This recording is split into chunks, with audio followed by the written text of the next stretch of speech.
Kisah cinta Soekarno selalu mengundang perbincangan dari masa ke masa karena beliau menikah sebanyak 9 kali.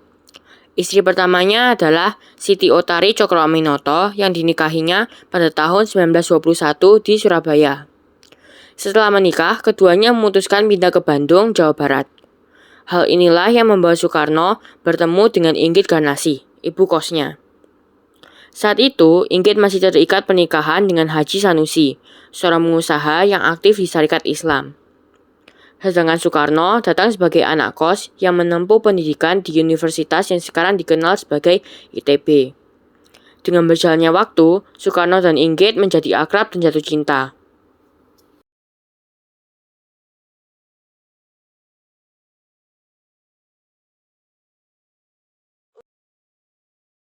Utari, maafkan aku.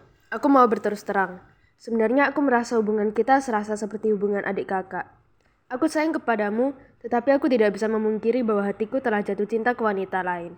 Jadi daripada aku main belakang, lebih baik aku menceraikan dan memulangkanmu ke Surabaya. Maafkan aku ya, Utari. Aku menghargai kejujuranmu, Mas. Memang hati orang tidak bisa ditebak. Tetapi sebelum aku setuju bercerai denganmu, bolehkah aku tahu siapa wanita yang telah membuatmu jatuh hati dan apa alasannya? Sebenarnya wanita itu adalah ibu kos kita. Apa? Ibu kos kita, Mas? Iya, Dik.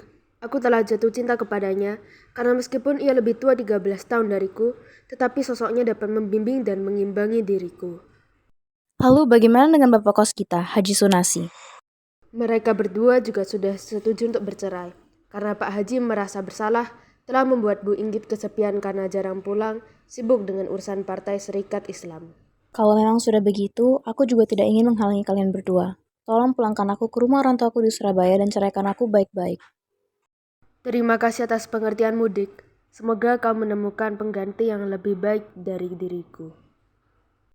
Akhirnya, Inggit dan Soekarno pun menikah di rumah orang tua Inggit di Bandung pada 24 Maret 1923. Sayangku, akhirnya kita berdua bisa bersatu dalam ikatan yang sah dan suci. Aku berjanji tidak akan membuatmu kesepian, aku juga akan membahagiakanmu. Terima kasih, Mas. Aku juga berjanji untuk selalu mendukungmu dalam suka dan duka. Terima kasih, Dik. Waktu pun berlalu. Soekarno akhirnya lulus menjadi seorang insinyur dengan dukungan Inggit. Bahkan, Inggit menyediakan rumahnya di Bandung untuk markas Partai Nasional Indonesia atau PNI yang didirikan oleh Soekarno pada tanggal 4 Juli 1927. Tetapi sayang, Soekarno akhirnya ditangkap dan dipenjara.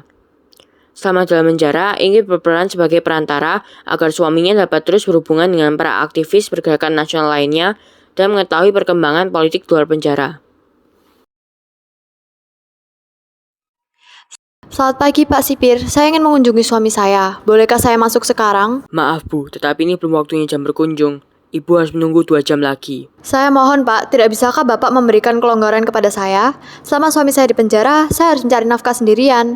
Saya harus cepat bertemu dengannya dan setelah itu, saya harus segera pulang untuk membuat dan menjajakan rokok. Wah, semua bisa diatur sih Bu. Kalau ada... Kalau uang, saya tidak punya, Pak. Saya hanya punya beberapa rokok.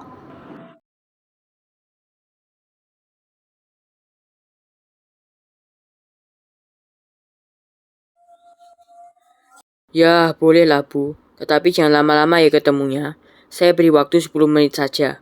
Ingat, jangan lebih. Bicara yang penting saja. Baik, Pak. Terima kasih. Dengan percaya diri dan berani, Inggit menyelundupkan data dan dokumen yang diperlukan Bung Karno untuk menyusun naskah pembelaannya di penjara dengan menyembunyikannya di balik kebayanya. Mas, aku datang. Bagaimana keadaanmu?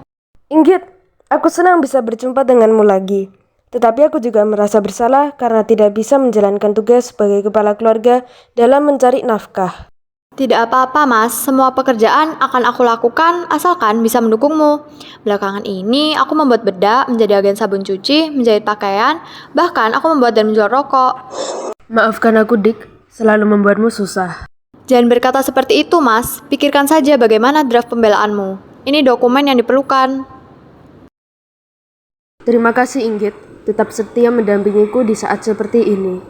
Makanlah telur-telur ini dan rajinlah membaca Al-Quran. Bahkan dengan kecerdasannya, Inggit juga memberikan kode-kode rahasia tentang situasi di luar penjara melalui telur dan Al-Quran yang dibawakannya untuk suaminya.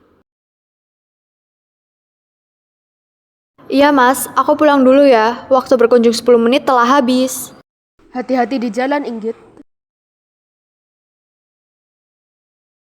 Dengan jeripaya Inggit, maka Bung Karno berhasil menyusun pembelaannya yang sangat terkenal, yakni Indonesia Menggugat, yang dibacakan di Landrat, Bandung pada 18 Agustus 1930. Selama menikah, hubungan Soekarno dengan Inggit berjalan sangat indah.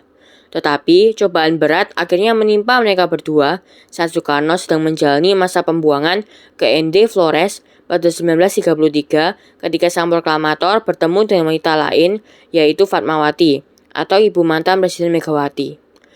Padahal Inggit rela hati menjual semua warisannya di Bandung untuk setia mengikuti Bung Karno.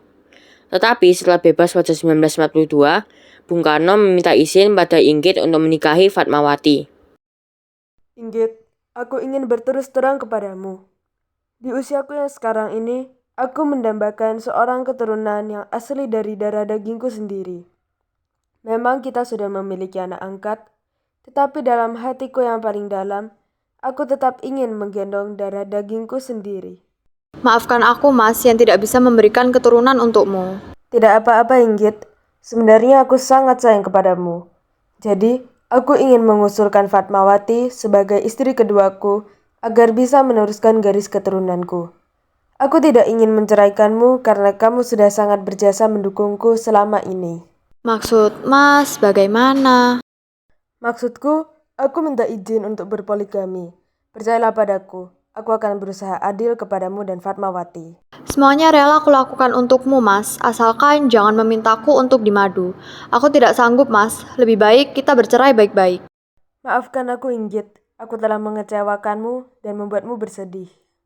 Tidak apa-apa mas, ini sudah suratan takdir, aku tidak menyesalinya. Bung Karno pun memeluk Inggit untuk terakhir kalinya, dan mereka berdua memutuskan untuk bercerai. Namun, jasa dan kesetiaan Inggit dalam mendukung perjuangan Bung Karno selalu membekas di hati Bung Karno dan rakyat Indonesia.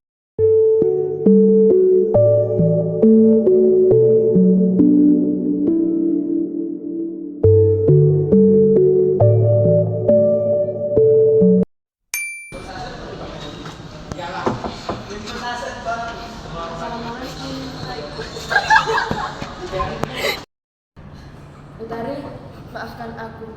Aku sebenarnya hanya menganggap...